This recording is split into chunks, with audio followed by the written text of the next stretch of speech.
Hi, Kevin Coupe here, and this is FaceTime with the Content Guy. So, the customer is always right, except when the customer is wrong. Except even when the customer is wrong, do you need to treat the customer like the customer is always right? You know, these are questions that retailers always are thinking about. The subject kind of came to light recently, and there was a story in the New York Times which was sort of interesting. It was about this Austin, Texas movie theater. And basically, they have a policy there. And the policy is, if you use your mobile phone to text, to talk, whatever, you're gone. They throw you out. Doesn't matter if you paid for your ticket, you are history. You're out of there. Adios, baby. So anyway, recently, I guess there was a woman in the theater, and she was using her cell phone, and they tossed her out. And then what this woman did is she left a voicemail for the theater company on their machine, in which she just upbraided them for treating her. She felt they had not treated her very well.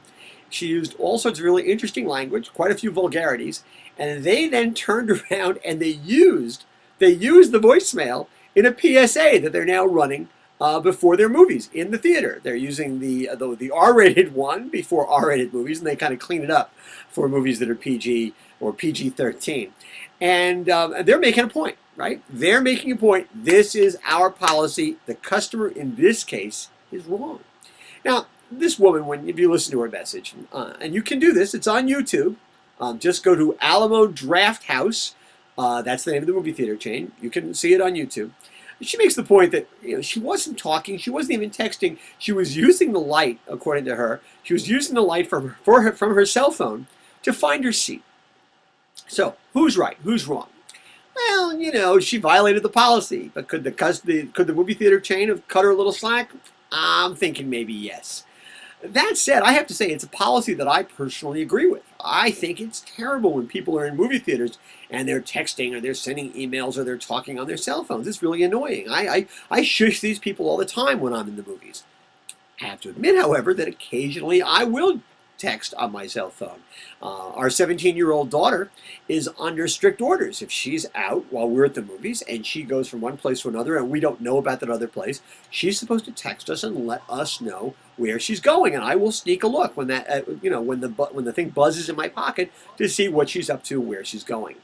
I think this is a responsible use of a cell phone during a movie theater. When we had little kids, babysitters were under orders. Call us if there's a problem. And even though there would be a big screen thing saying, turn off your cell phones, I never would. I think part of my job as a parent is to keep that cell phone on, at least on vibrate. Because if there's a problem, I need to respond.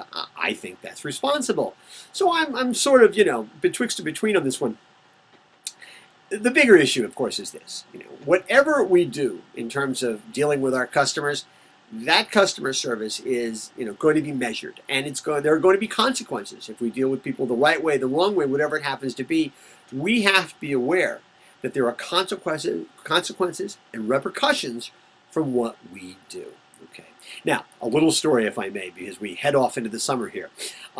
Sometimes, theaters don't have to worry about this stuff because people will, in fact, other customers, people like me, will occasionally try and police this stuff themselves. Tell you a funny story.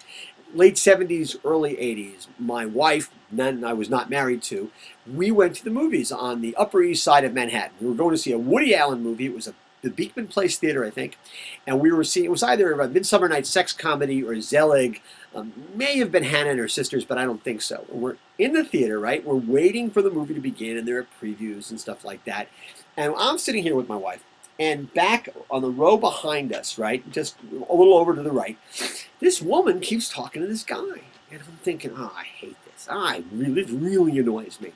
And I'm thinking, okay, it's just the preview. She's going to shut up when the movie starts. Previews end. She's still talking. She's still whispering to the guy she's with. So finally, I get really ticked off. So I just turn around and I go, shh. Turn back to my wife. And I nudge her, and I say, I think I just shushed Jacqueline Kennedy Onassis. I had no idea. Thing is, she didn't say another word for the rest of the movie. Anyway, a little story from my past. That's what's on my mind this Thursday morning. As always, I want to hear what's on your mind.